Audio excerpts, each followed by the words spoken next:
On behalf of the writing program, welcome to our spring 2016 Writing Research Colloquium. My name is David Giovanoli. I'm the outreach coordinator, so this is one of the many little projects under my umbrella. And so I'm really excited that we have our two Grassroots writing research interns, Nathan Schmidt and Annie Hackett, with us today. And we also have a second-year master's student, Cody Parish, who will come down here at some point. And we have three excellent presentations, and so the purpose of this event is to showcase the scholarship that our undergraduate and graduate students do in putting together the Grassroots Writing Research Journal. And so I know some of you are visiting from not a writing program class, so just briefly, what the Grassroots Journal does is it gives us a space to showcase what we call citizen writing research. And what that is showing what we call real people. I don't know who would be a fake person, but what people do to figure out how to write genres in the world, how literate activity actually works. And so, even though the Grassroots Journal is used in all of our writing program classes, it's not a student journal. It's an actual academic journal that investigates writing and literate activity. And so the presentations you'll see tonight will basically summarize the research they've been doing and then talk about their writing process. And so this is a great opportunity for those of you who are in classes where you will have to write journal articles like this, to ask questions and talk with people who aren't instructors. And I know that can often be helpful. And so without further ado, I'm going to welcome Annie Hackett to the stage, and she will be talking about the Grassroots Beyond 101 podcast that is available at iswriting.com. So she'll talk about the podcast and show how she wrote it and all the literate activity that goes into it.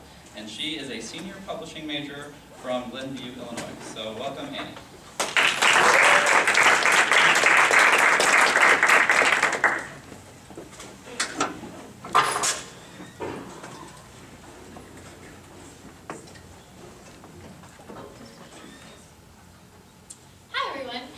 So as David said, I am one of the writing program's interns this year. And today I'm going to be talking to you guys about the awesome process of creating and producing a podcast that Nathan and I did last semester as part of our internship. So basically, just to give you some background info so you know what I'm talking about. Like David said, our podcast is on the ISU Writing website if you want to check it out. But basically last semester, Nathan and I interviewed a bunch of different people and created a podcast about the circus and different types of writing that goes into making and producing the circus. So I don't know, most of you probably know what a podcast is, but just in case you don't, it's kind of like a radio broadcast. It can be a link or like an MP3 or on iTunes, and it's just like you can talk about anything, and it's really good discussions with people. So yeah, ours is about the circus. So the first thing, when you're learning a new genre is you kind of need to know what a genre is. So our glossary of the Grassroots Writing Research Journal lists these three definitions as a definition of a genre. I think a lot of times when we think about genres, we think of music, movies, and literature. So music genres, rock, rap, jazz, country, all that good stuff.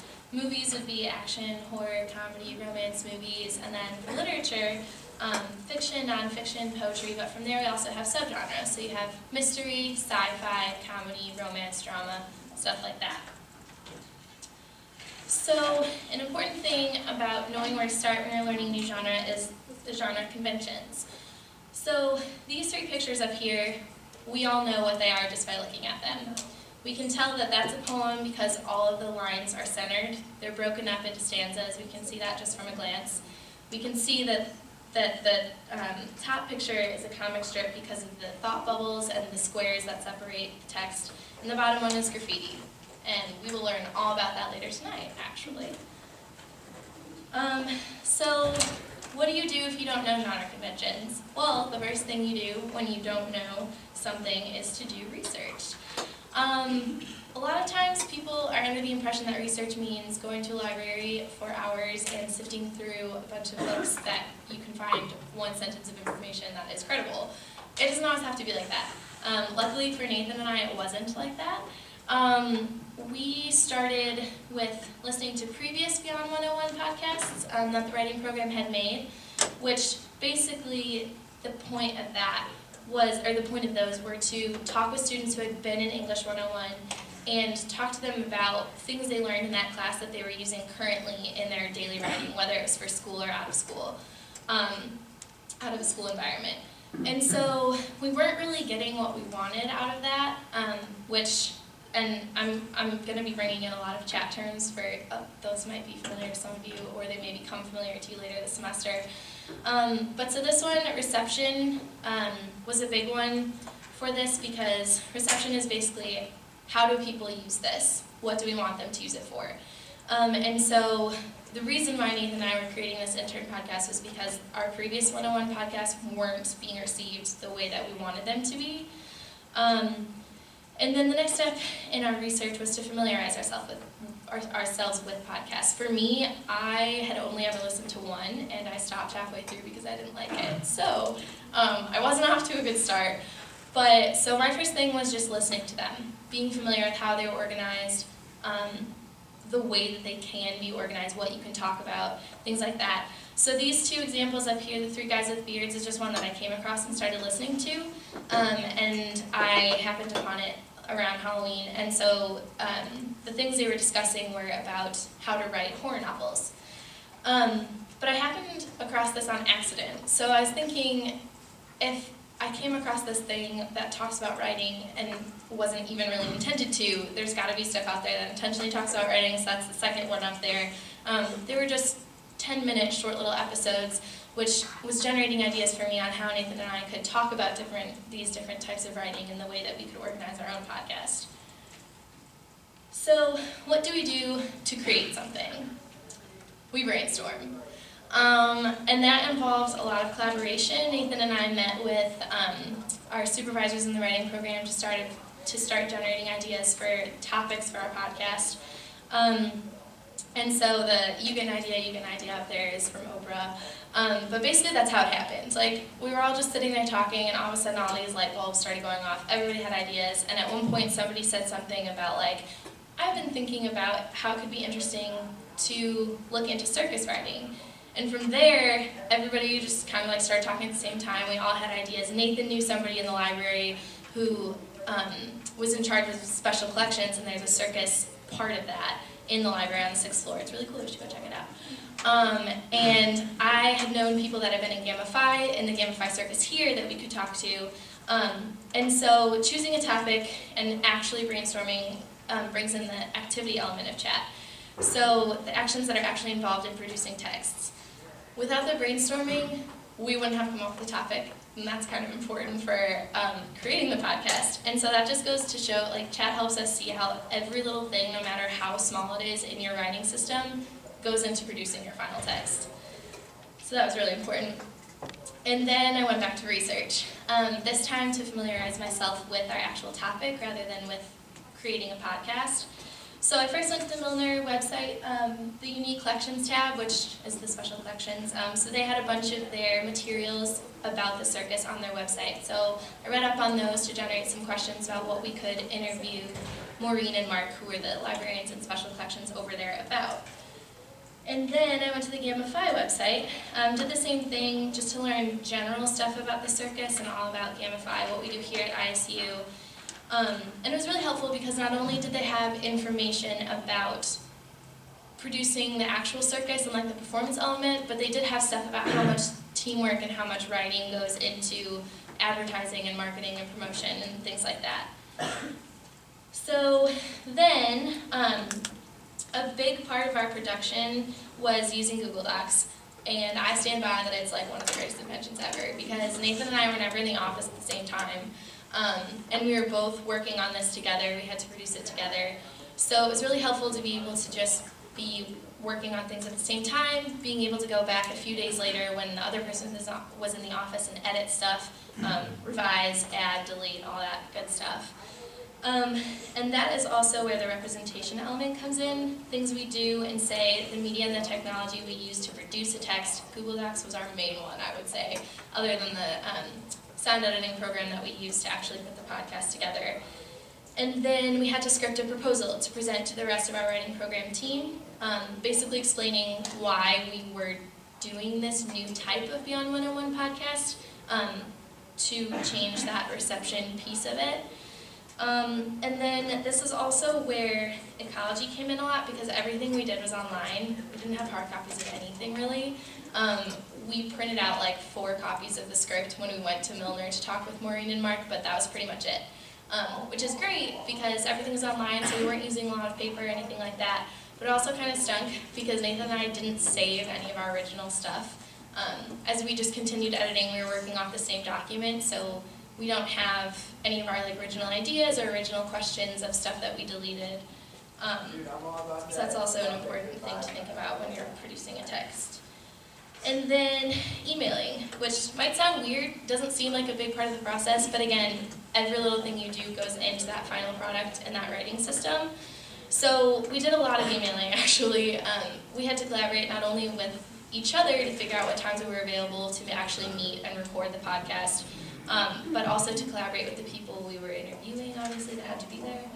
And so why we all love and/or loathe group work is it's really hard and sometimes feels impossible to, especially when it involves 5 different people, finding a time in everyone's lives where nobody's busy. Eventually we got there, so that was good. And then actual scripting. So this was another huge actual writing portion of our project. So up here is a screenshot of the script we made for special collections when we interviewed with Mark and Maureen. So it's just a little bit of the questions we generated from our research, and then the ones in blue are ones that Nathan and I had both come up with, so those were our most important topics that we wanted to hit on. And then that's a script for when we interviewed a member of Gamma Phi as well. It was the same process, but this script was a lot easier to do because we at this point knew what we wanted our focus to be, and we had a very direct focus of the information that we wanted to gain out of that. So these will become more important later, but I'm just going to explain them now. Just a little background info. So we met Maureen and Mark on the 6th floor in special collections and interviewed them there, which was kind of cool because we were surrounded by all of the circus material and things that they had. And then Hannah, who's a current member of Gamma Phi, we just met with her in the writing program office. Maureen and Mark, we had given scripts already, so they had a chance to look over the questions that we made for them. And then Hannah, I had not given her the script, so she just kind of came in and powered through. These 2 are probably the most important. So when we interviewed for special collections, Nathan and I did not build any breaks into the interview. Like, we did not breathe before questions or topic changes. We give ourselves 0 space for editing, which I'll talk about later. And luckily with Hannah, we had already started the editing process of the first interview, so we knew to build in those breaks and give ourselves space to like cut it up later, which is good. And then these lengths of time are important because our podcast as a whole was only supposed to be 30 minutes. And our first interview alone was an hour, and the second one was half an hour, so we had to cut a lot to make it into our cohesive final product. So this lovely screenshot is a to the second breakdown of our interview special collections. The stuff in red is all of the things that we had to cut, and then to cut it down to be able to make it into the length that we needed it to be. And then this is the same thing, the stuff in green was from the Gamma Phi one. So we went through both of them, listened to them both like 1,000 times, and had to figure out what we could cut in order to make the podcast. And so we used Audacity, which is just a sound editing program, and this is where the editing was the worst thing ever. Like I said earlier, we didn't leave any breaks for ourselves, and so trying to cut up our pieces and splice them together to make a full product without A, making it sound like we were cutting someone off from talking in the middle of a sentence, or B, overlapping people talking was really, really difficult. We managed to make it happen, luckily, and we were able to make it into one whole podcast of the 2 interviews together. But then we had to go back, so this is just a script of the intro that we made to kind of bring the whole thing together, and then we also had background music to link everything. So our final product is, like I said earlier, these are screenshots of where it is on the writing program website in case you want to go look it up. But these, it was big, involving just distribution and activity system. So for distribution, who it's given for and what is its purpose, basically. So we put it on the website. It's a link, it can be sent out to other people, but we didn't send it out in an email to the English department being like, hey, everybody should listen to this. It's just kind of there to like be checked out. And then for the activity system, so in other words, that's people, text, the tools, and the rules that work together to achieve a particular objective. So this whole thing was just a big activity system, literate systems, writing systems. Basically, with the interview and things like that, Nathan and I were just using the antecedent genres that we knew to try and familiar ourselves with this new genre. And so basically, now that we've done that, we're also creating another podcast this semester. So now that we've been through this process, we can now use this new genre as an antecedent genre now because we know how to do it. And so those can be applied to future genres that we're trying to learn.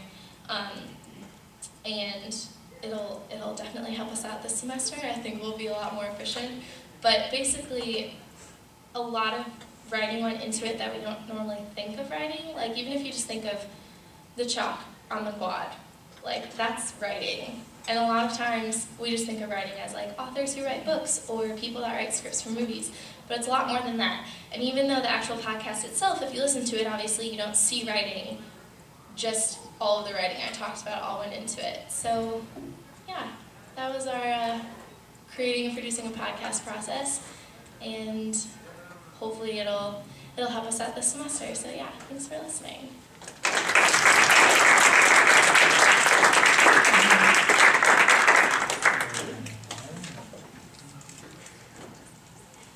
So I didn't mention before, but we'll do questions at the end, so we'll do it all together. Next up, we have Nathan Schmidt, who is a senior literature major, and he is another one of our Grassroots writing research interns, and he will be presenting about llamas, and I'll let him explain what that means.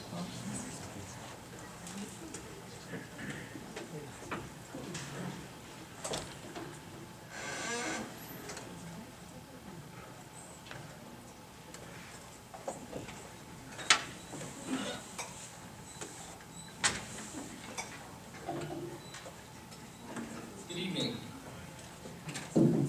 My name is Nathan, and David sort of stole my thunder a little bit, but I forgive him for that. And this is a presentation that is called How to Be an Effective Note-Taker, but it doesn't have anything to do with that. It's mostly about llamas. And there are a lot of if you just get on the internet, which is where about at least 5 of you are at right now, and look up taking notes, you'll find all kinds of really interesting things like this. And there's sort of there's this thing called the Cornell method where you sort of draw little rectangles and squares on your paper, and then you fill them out with things. And you can make maps and outlines and all kinds of other fascinating stuff. But this presentation isn't about any of that. This is a presentation that is almost exclusively about llamas. But there are a couple other things going on that I think we need to talk about together. I'm glad I had a little warning beforehand that not everybody here is in a class in the writing program. Because I'll help give you a little bit more information about what's going on up here, because this is really pretty deep into writing program land, where we're at on this slide. So in the writing program, we talk a lot about cultural historical activity theory, which is the acronym you're looking at up there. And these are some of the sort of the key terms that are connected to it. And I'm not going to define them all for you now, or necessarily expect you to remember all of them right now, because the ones that are relevant to what we're going to do, we're going to talk about more later on a little bit. But we could almost, and it's not a perfect summarization, but we could almost summarize activity theory into like either what am I doing when I don't think I'm writing, or before, during, and after I sit down to actually, put my words on the page, what's going on that makes that happen? What's all gone into that specific moment or that specific point in time that's creating this specific thing? So how did I produce it? How did I plan it beforehand in my head? How's it going to go out to other people, and how are those people going to receive it? What's the social interaction that's going to happen as a result of the thing I've written, and what kinds of activities and things from my physical environment went into making it. But there's another, you've probably heard a lot of these terms before if you're in a writing program course, but there's another term that I want to talk about that is sort of, it's not separate from all of that, but it's sort of woven, within and on top of it, where, you're going to write something, and you've got this wonderful plan for what you're going to do, and how you're going to do it, and then you sit down, and then you're on Facebook, and then you're on Instagram, and then you're walking the dog, and then you're, or if you're me, your child comes up and interrupts you and wants to go do something, and then you're building with blocks, and then you make the thing you were going to make. The making doesn't happen, and there's all this silly stuff going on that's interrupting your writing process. And so I wanted to learn about that. And I think part of my goal in presenting some of this to you is to help give you an idea of what can go into writing a Grassroots article, because this is what my Grassroots article turned into that's going to be published in some forthcoming issue of the journal. And so I'm going to give you a little insight to what some of my research practices were and where they led me, because my research practices were flawed and had some very serious problems. And so what I wanted to do was I wanted to think about distraction. I knew that we talked a lot about how we produce the text and how we plan it ahead of time, but I wanted to think about all the mess that happens in between those processes that we think of as productive. And to think about the ways that maybe productivity happens in ways that we're not expecting, or ways that productivity is maybe not even a useful word a lot of the time. But I had a problem, because if you know that you're distracted, then you're not doing it right. If I'm out and I'm walking the dog, because I want to forget about my writing assignment that's due the next day, as long as that little voice in the back of my head is going, writing assignment, I'm not really distracted. I'm not really truly distracted until I'm gone, until the thing that I was going to do is gone. And so I tried all this stuff, and I installed programs to my computer and add-ons to my browser that kept track of every second of everything I did on my computer every day. And I thought that would help me keep track of when I was wandering off, when I was distracted from the thing that I was working on. But what I found was that my distracted time and my productive time and my normal computer time all looked so similar that I couldn't really tell the difference. I was basically just doing the same stuff. No matter what my plan was, when I originally opened the laptop, I still ended up on Facebook or Netflix or playing Snake. And so it didn't work. It just didn't work at all. So then I started thinking about, well, okay, so we talk a lot about genres in the journal, and we talk a lot about genres in our writing studies classes. So what are some genres that happen only, exclusively when I'm being distracted? And the first thing I thought of was texting while driving. And so I got in my car and I drove over to I-55 and I got on the interstate and I got my phone out and I thought, this is awful. This is a horrible idea and I'm going home. And I did that and I went home. And then I, in a totally unconnected series of events, remembered that I've kept all my notebooks. I've always taken notes by hand, and I've kept all my notebooks from the entire time that I've been in college, which has been kind of a long time. And I've doodled all over the margins, and all over the edges, and all over the middle. And so I thought, I'll go through these things, and I have this perfect record of my distraction, My entire college career of distraction is here, is in this book. And you're really missing out if all your distraction takes place electronically, because you can't have it anymore. You can't look at it anymore and learn interesting things from it. So that's what I did. I sat down and I went through all of my notebook doodles, and I wanted to learn what that taught me about writing. I wanted to see what I could learn about writing from looking at the stuff that just sort of blurted out in my mind while it was on autopilot. And I realize this won't be useful for all of you because many of you do not take physical notes. And that's okay, because we're going to talk about distraction, and we're mostly talking about llamas anyway, so that's all right. So the llama thing, by the way, is just because for some reason that's like what happens when I sit down to doodle. Like, I get this. I get these sort of llama-looking creatures going up and down hills and ladders and stuff. And so we have this idea in our heads of how representation works, right? And representation is a writing studies term where we're thinking about planning what we're going to do, what we're going to write, and what it's going to look like when we're done. And so, maybe you'll make an outline, and that'll be part of your representation. Or maybe you'll just sit down and imagine in your head, what you're going to make. And that's part of your representation to you're making an image. You're representing it to yourself before you actually make the final thing. And so we have this idea in our minds, right, that this is how representation works. That I'll sit down, I'll think about my thing, and then I'll plan out how I'm going to make that thing I thought about, and then that's what I'll ultimately end up making at the end. I'll be done. And we have this sort of 1-to-1 ratio idea of how that works. But it doesn't really work that way, was my discovery as I was going through my notebooks and stuff, that what's actually happening is I have this plan in my mind of what I'm going to make and what I'm going to get out of the lecture and how I'm going to do on the exam and what I'm going to write and what I'm going to read and how much of the homework I'm going to actually do. And then I end up doing this instead, and I don't know why. And so, I know a little bit why. Gandalf is just from a British literature class, and that is this here, the coffee guy.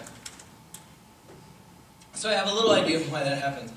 But what I wanted to understand where this was coming from and how this was affecting the thing that I ultimately made at the end of the class. The paper, the poem, I did a lot of that, poems, the essay exam even, because I wanted to see if somehow this was sneaking into that in some sort of unexpected way. So the first thing I wanted to think about was, and this might be a good one to write down, was the ecology of doodling. The ecology being not like just the outside environment, but just all of the physical things that are part of creating something. And so in this case, right, notebook doodling for the most part happens in a situation where people are taking notes, right? And that was actually an interesting thing in my research. I tried to find just doodles, just separate from anything else.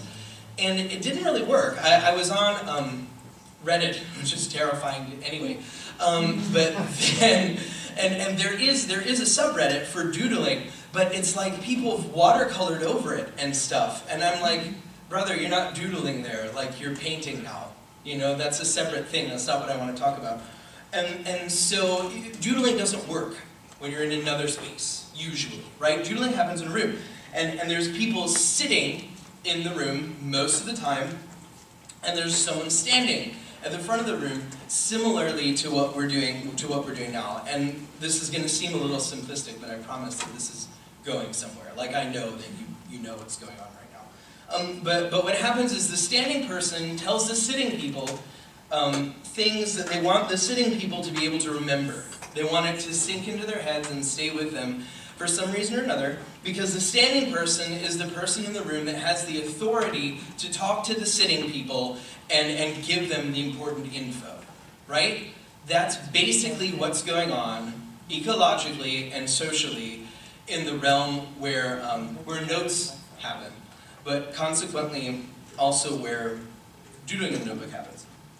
So, again, in activity theory language, doodling is part of the audience's reception. It's part of the audience taking in what's given to them by the person who's talking to them, and then it's what they make out of that. You know, and that can be any number of things. You know, you can listen to a song and then write a poem about it, or make a painting about it, or you can, you know, read a book and then